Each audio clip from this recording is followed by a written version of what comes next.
Communication process. How does communication process works? In communication process, there is a sender, message, receiver, and a feedback. The sender, he or she is encoding the message to the receiver. The receiver is decoding it. And the final step is the feedback. The feedback, it is the process to ensure that the receiver is receive the message properly and decode it and or understand it. And he give the response back to the sender. That is the feedback. Here is an example of communication process.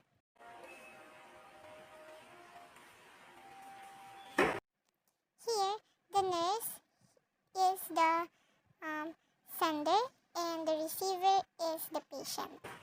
Hello, Julian. I am Nurse Marian and I will be the one to interview you about your complaint. Is it okay if I call you Julian? Okay na po yun, Julia. Sige. So, the nurse is sending or encoding the message to the receiver and the receiver is decoding it. So, the patient gives the nurse a feedback, which is he says his name, which is the nurse asked him what she will call him. Julian, nandito ako to interview you about your health status so that we can conduct a plan for your treatment. Please cooperate with me para alam ko kung paano kita matutulungan. And I assure you that your information will be safe and private. Is that okay with you po? Okay na, okay. And first of all, is it okay if I'm speaking English or mas gusto mo na nagtatagalog ako? Okay lang po yun po. Okay, noted. Naiintindihan at naririnig niyo po ba kami maayos? Understandable naman. Okay. So you are Julian David Alop and you are 21 years old and you are from Olongapo City. Tama po ba? Yes po. So Julian, is there anything you need first para comfortable ka? Siguro po kailangan ko po ng comfort sa food ko po. Kasi kung may unhealing wound, may masakit po kasi pag nakatapak sa baba. Baka po dahil sa pressure. Okay, sige sir. Wait lang po. Kukuhanan ko po kayo ng pang-elevate sa plate nyo para hindi po kayo masyadong hirap.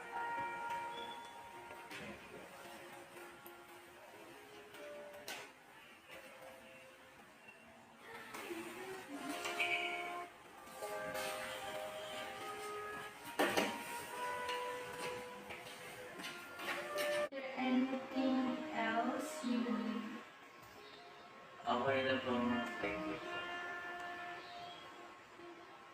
Okay, Julian. What brings you here?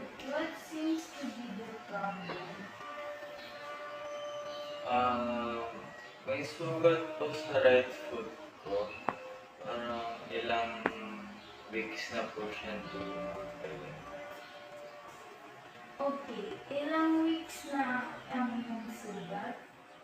Since January po. Do you feel any pain from the wound? Yes po. There's a sting and tingle na pain po. On a scale of 0 to 10, gaano kasakit sa wound? Sa Sa akin po tolerable siya. Let's say for baka dahil naka-elevate po. Pero minsan po kung nag-grab po siya, parang hanggang 8 na po yung sakit. Okay, noted. Thank you, Julian.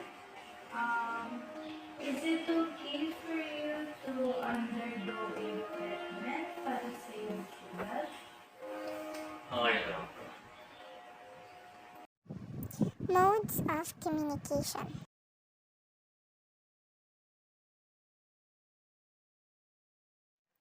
There are many examples of modes of communication process, and here is one example. Verbal communication. When we speak with others, we are communicating verbally. It may take place in person, on the phone, over Skype, or Zoom. A scheduled meeting is an example of a more formal verbal exchange.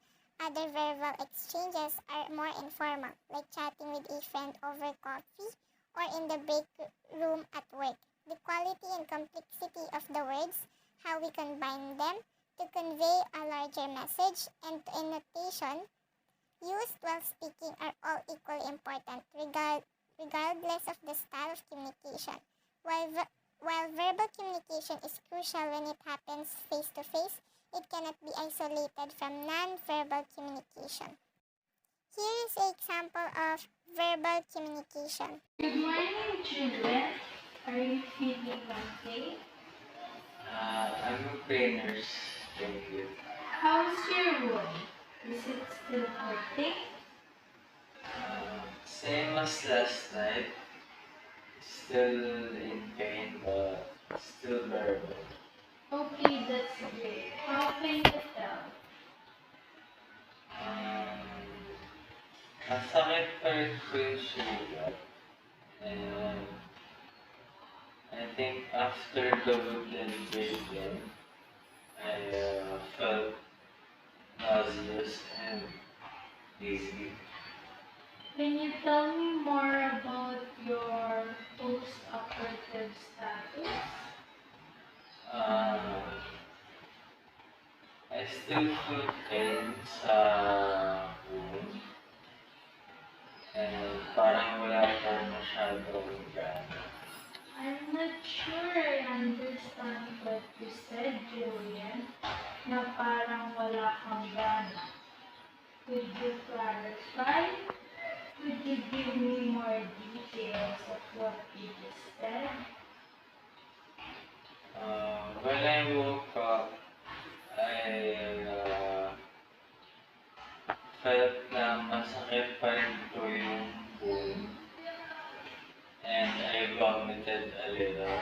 Until now, I still feel like vomiting. Parang nasusuka pa rin po ako. And I think I still need rest before I could start practicing to walk again. I see, Julian. You aren't feeling pale and weak, or the post-operative pneumonia and humidity. It's a common symptoms after undergoing an operation. The doctor prescribed you with a medicine for this possible outcome. Would you like to take it? Yes, please.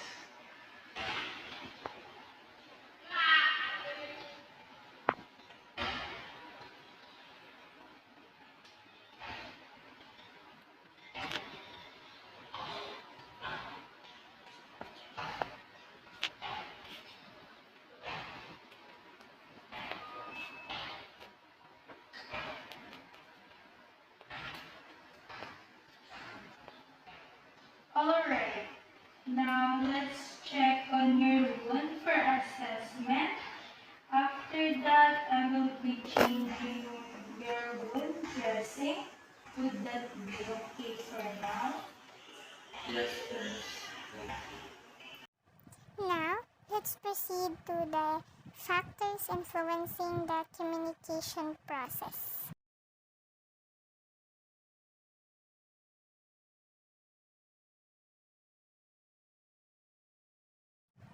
Here is the factors influencing the communication process. The first one is the development. Development between the relationship of the sender and the receiver, gender, values, of course, the personal space, territoriality, roles and relationship, environment, congruence, interpersonal attitudes, and of course, the boundaries. From the first part of the video up to the last part of the video, the factors influencing the communication process is present. Most of these factors are present. Mostly the development, gender, personal space, roles and relationship, the environment, and the interpersonal attitudes and the boundaries. These factors is present in the first part up to the last part of the video. More likely the personal space and the interpersonal attitudes and also the boundaries of the patient and the nurse in the video and the relationship, of course.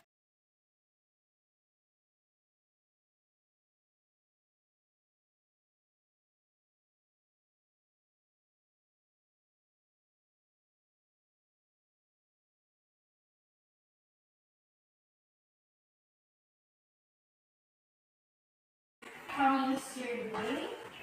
And here's Marian. I'm feeling better day by day. There's no more PNG, but pain from the wound is still itching. So you have no nausea and vomiting and still experiencing pain from the wound. Tama ba yun? Yes, nurse. No more nausea and vomiting. Pero may konting kilos from the wound sa right foot ko po. Thank you for making me feel better. Nurse Marian. You're welcome, Julian. The recovery of your wound will take 3 to 6 weeks. So make sure you take care of your wound properly. Your relatives are well advised regarding proper wound care, and the doctor has prescribed you your pain control medications. Please take them only when the right dosage and only when necessary. Thank you for your cooperation, Julian, and I hope to never see you again admitted here in the hospital.